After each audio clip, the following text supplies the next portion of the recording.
Hey guys, so run to my channel because today I'm going to show you how to make this delicious Dominican stew.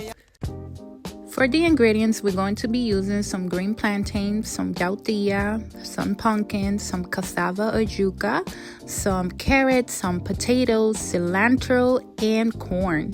What's interesting about the Dominican stew is that you can add any meat that you want. You can do like a blend. So right now I'm using chicken, I'm using pork, I'm using cow, all of the meat all blend together to give that nice stew, a nice flavor. The next thing we're gonna do is that we're gonna add a little bit of oil, and then we're gonna add our meat.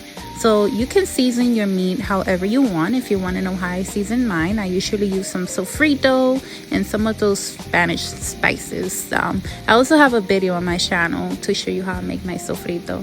So once you add all of your meat, make sure you mix everything like this. Looks how beautiful that looks.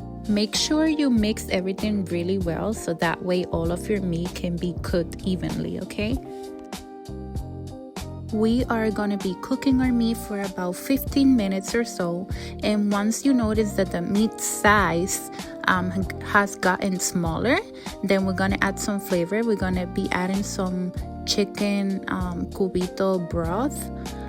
This adds such a nice flavor to your meat. Then we're going to put this aside, and we're going to be adding in a pan, we're going to be adding our vegetables. Here I have all of the vegetables that I show you at the beginning of the video. What I did is that I chopped them all up in small pieces like the ones you see in the video. So we add water to our pan, and we're going to add all of our vegetables. Please excuse my English, people.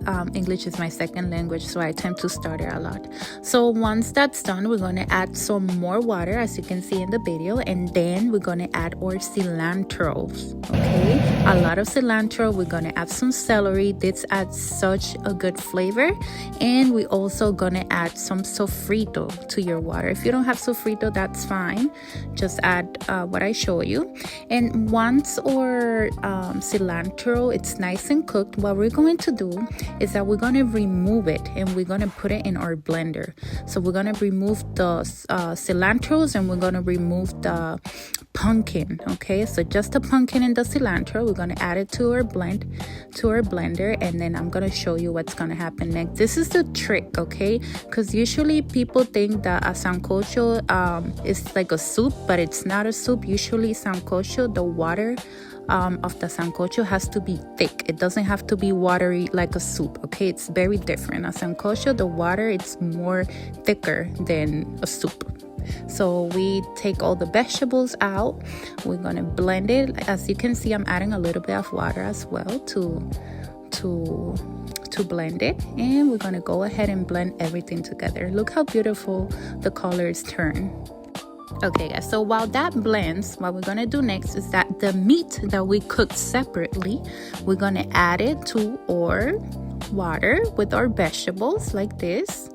So you add all of your meat in there. You also going to be adding the broth from the meat. You're gonna add this to your vegetables as well, okay?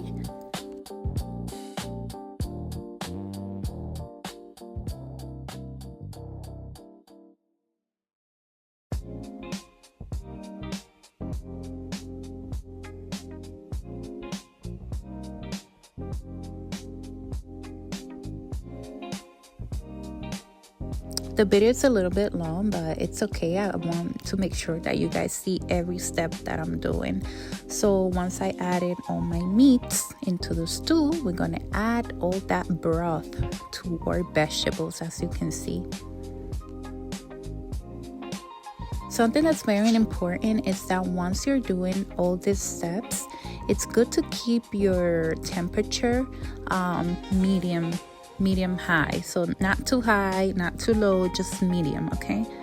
So that way your vegetable don't stick in the bottom of your pan. Here I'm also going to be adding more of the chicken broth. You can add 2 more. As you can see, I'm doing a big stew. It's gonna be an amount for a lot of people because I'm gonna have people coming over. Then we're gonna add some adobo. We're gonna add some salt to give flavor, and we're gonna let that cook. Look how beautiful that looks, guys. So like I said, the water of your sancocho has to be thick. Right here, it's still cooking. It's still not done. It looks like a soup.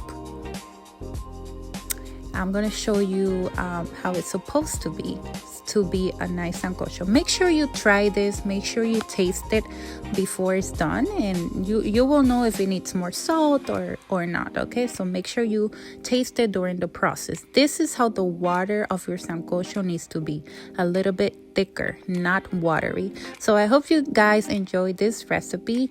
Like, share, and subscribe so you can see more videos like this. Bye.